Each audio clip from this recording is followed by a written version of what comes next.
Good day, guys. What's up? What's new? Құрметті достар, ағылшын тілі пәнінен жақсы жетістіктерге жетіп, үй тапсырмаларын сапалы орындағыңыз келсе, каналыма тіркеліп, лайк басып, комментарий қалдыруды ұмытпаңыздар.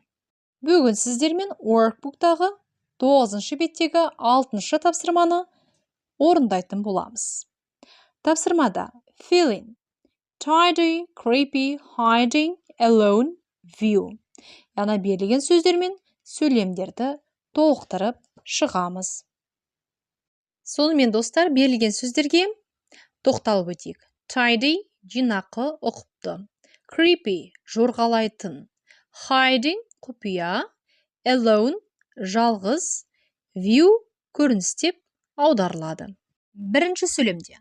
My little brother has an place where nobody can find him. Әлбетте біз бұл жерде hiding деген сөзді қоямыз. Яғни, my little brother has a hiding place where nobody can find him. Менің кішкентай інімнің ешкім таба алмайтын, құпия тығылатын жері бар.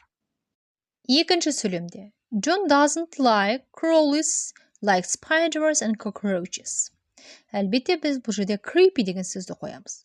John doesn't like creepy crawlies like spiders and cockroaches.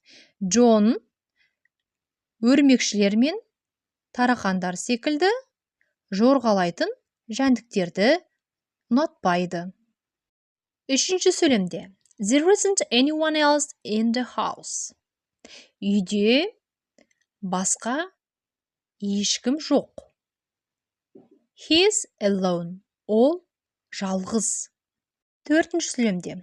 There's a great of the park for my bedroom window. Әлбетте бір жерде біз view, көрініс деген сөзді пайдаланамыз. There's a great view of the park for my bedroom window. Менің жатын бөлмемнің терезесінен парктың керемет көрінісі көрінеді. Және соңғы 5-ші сөйлемде. There aren't any bugs in clean and tidy places. Яғни, таза және жинақы жерлерде ешқандай қандалалар жоқ деген сөйлем. Алдыңғы insects деген тақырыпта сіздер жәндіктердің түрін өткен боласыздар. Bugs дегеніміз бұл қандалалар, клапы. Достар, сіздермен workbook'тағы 9-шы беттегі 6-шы тапсырманы талқыладық.